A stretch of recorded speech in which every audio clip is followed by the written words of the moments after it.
and welcome back to yet another exciting week of the Lazy Money Game. In this week's episode, I'm going to discuss the latest news regarding Microsoft putting out a purchase offer of Activision Blizzard, where they are offering $68.7 billion in order to acquire Activision Blizzard. Afterwards, I will give an update to my portfolio as well. So before we dive into the details of the article from Microsoft, let's start by looking at the stock chart for Activision Blizzard.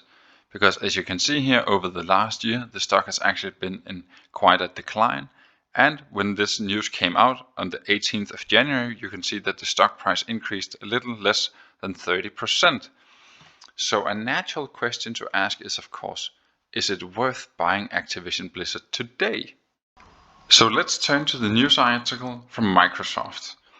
We can see here, as of 18th of January, they have stated that they are putting out a purchase offer, which is an all-cash transaction, meaning if you are buying Activision Blizzard shares today, once and if Microsoft successfully are allowed to buy Activision Blizzard, you will no longer be a shareholder, but you will receive $95 per share that you are holding at the time when they are buying. So currently, you will actually receive quite a large premium for doing so.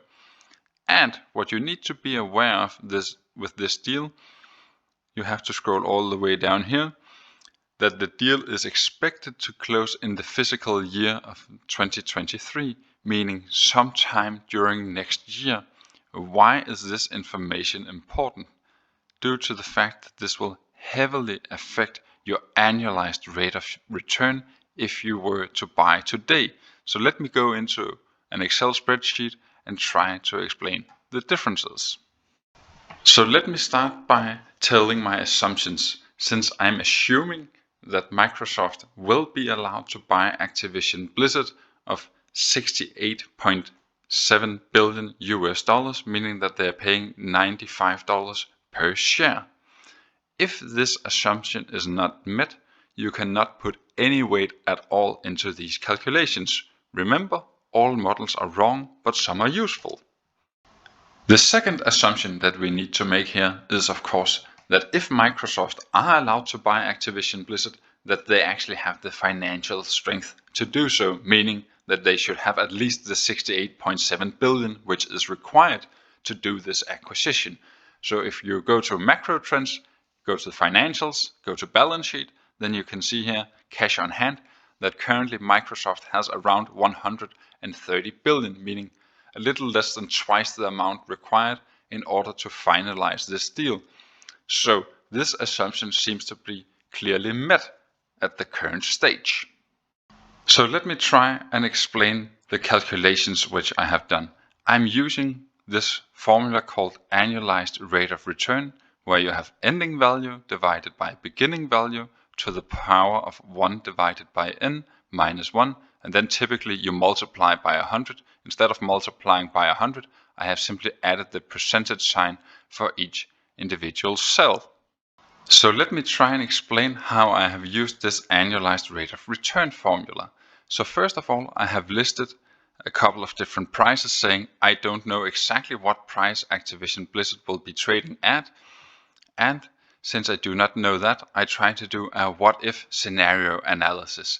And since I do not know the time horizon, meaning I don't know whether Microsoft will buy Activision Blizzard in January next year or if it will be in December 2023. I'm simply just assuming that it will take place within 1 year or 2 years. And hence, your annualized rate of return will vary with the price that you are paying today and when the deal will actually finalize. So since I do not know exactly when this deal will finalize, and indeed if it will finalize, well, the returns that you're looking at will vary a lot, all the way from above 21% and all the way down to below 6%, depending on what price you're paying for the stock and for how long it will take for this deal to finalize. But if you are paying $78 for the shares, and it takes 1 year to finalize the deal, well, then you're looking at a return of above 21%. I mean, this is Warren Buffett-like returns. So that would be absolutely amazing.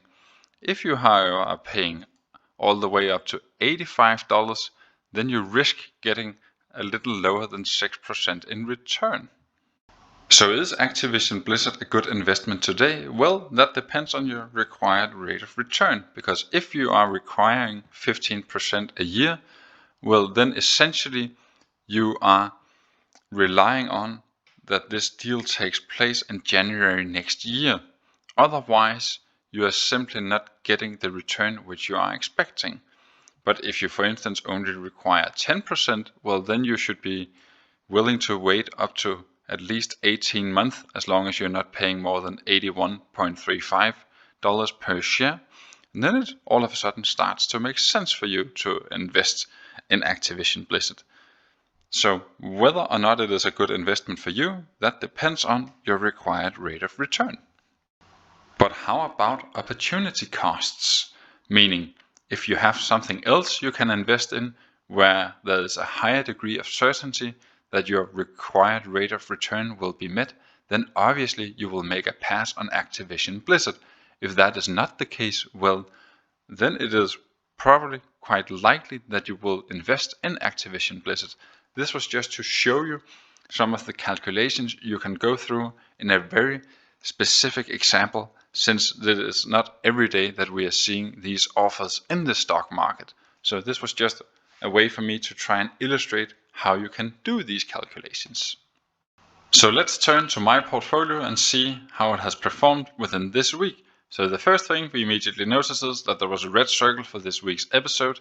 Now my portfolio could no longer withstand the market, and if we go to the values tab, you can see that my portfolio has actually dropped very close to $8,000 within a single week. At the same time, you could see that the cost of the portfolio hasn't changed and that I still have cash, meaning that I have not been investing anything within this week. If we then continue to my favorites tab, namely the dividends tab, then this has been an extraordinary week since I have received dividends from Cardinal Health and from Store Capital. And since Store Capital is my second biggest dividend contributor, I'm already on $468 in dividends in January so far. And I know that I'm not going to receive any more dividends within January. But if I just zoom out here for a bit, just to let you see the snowball effect here, since if we compare January this year with January last year, the difference is more than $300 on a month. And if you go back to 2020, obviously I didn't receive anything there since I was just starting this portfolio. But you can really see how this number is increasing since I keep adding into the portfolio. This is really the snowball happening in real life. If we go back to the overview and scroll all the way to the top here, just so you can see how each individual company has been performing, well, you can see that Store Capital has dropped a lot in value. The same goes for Unum Group and VG. So needless to say, this is one of the reasons why my portfolio is so much down in value as it is. So hopefully you now know more about what considerations that one could do if you are considering buying into Activision Blizzard's. Please be aware of the assumptions, since they are key in order for the calculations to make any sense. So this actually sums it up for yet another exciting week of the Lazy Money Game. So if you have enjoyed the content, then please consider leaving a like, and until I see you next time, bye!